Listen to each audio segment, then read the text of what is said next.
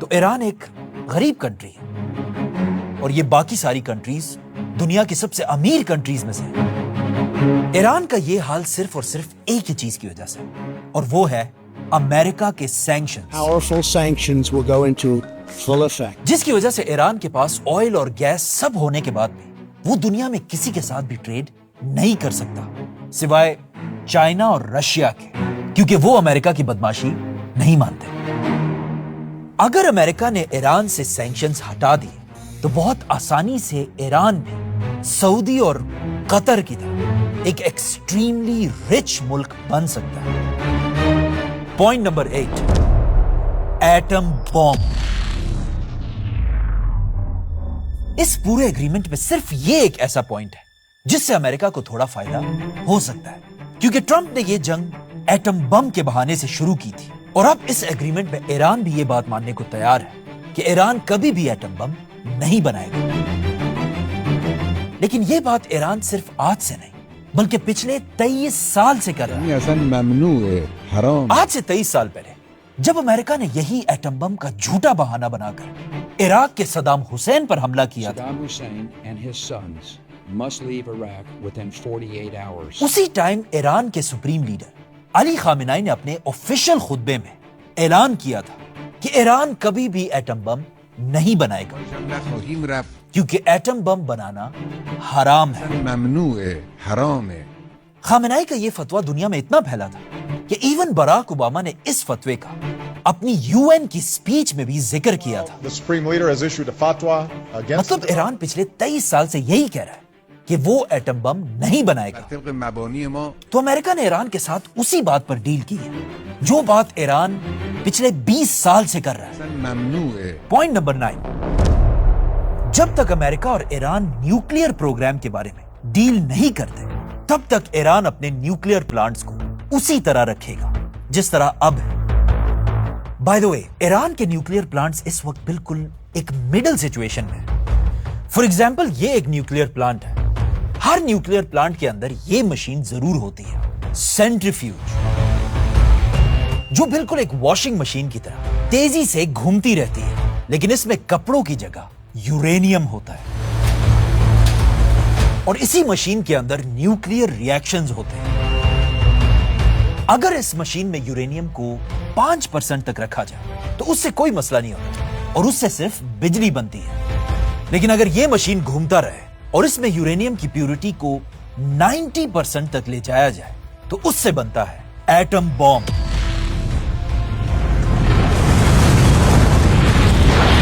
ایران کے nuclear plants میں اس وقت یورینیم 60% پر رکھا ہے، مطلب ایٹم بم کے بہت ہی قریب۔ لیکن ایسا صرف ایران امریکہ اور اسرائیل کو ڈرانے کے لیے کر رہا ہے، اور یا کیا پتا ایک دن ایران ایٹم بم بنا بھی دے۔ پوائنٹ نمبر 10، امریکہ ایران پر کوئی بھی نئے سینکشنز نہیں لگائے گا، جو اگین ایران کی جیت ہے۔ پوائنٹ نمبر 11، امریکہ ایران کے ان سارے پیسوں کو ریلیز کر دے گا جو امریکہ نے ایران پر پابندیوں کی وجہ سے بلاک کر دیے تھے۔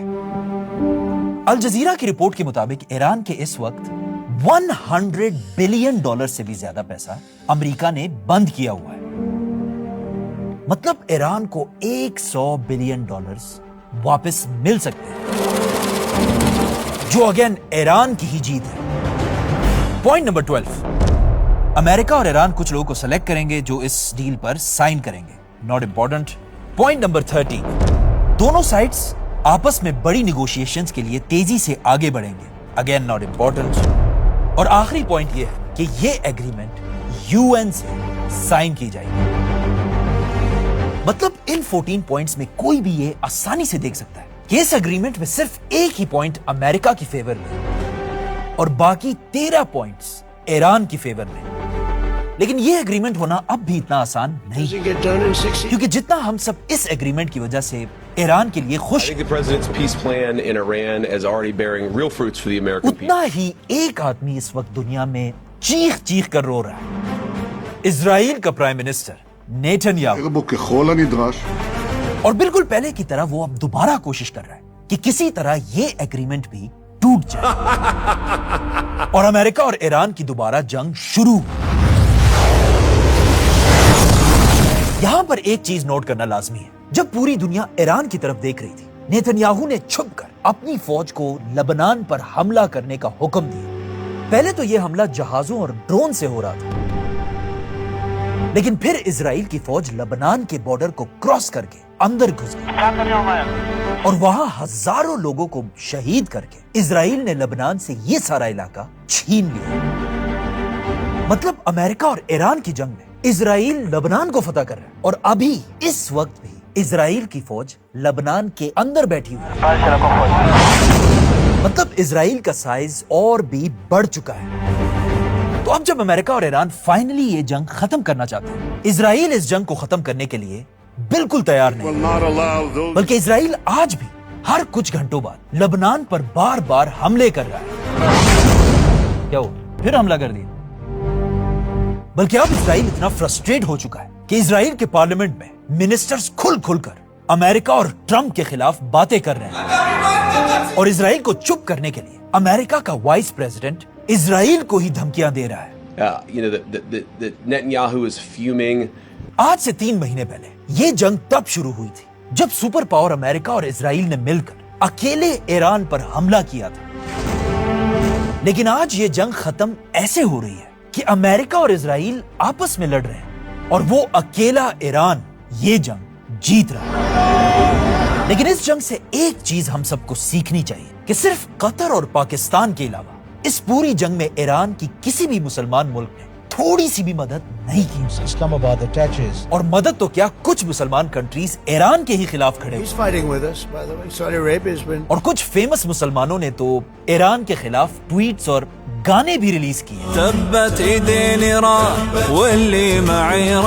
لیکن فنی بات یہ ہے کہ ان ٹویٹس اور گانوں کے کامنٹس ہمیشہ بند رہتے تھے, کیونکہ انہیں پتا تھا کہ پوری دنیا کے مسلمان اس جنگ میں اسرائیل اور امریکہ کے خلاف ایران کے ساتھ ہی کھڑے ہیں. سبسکرائب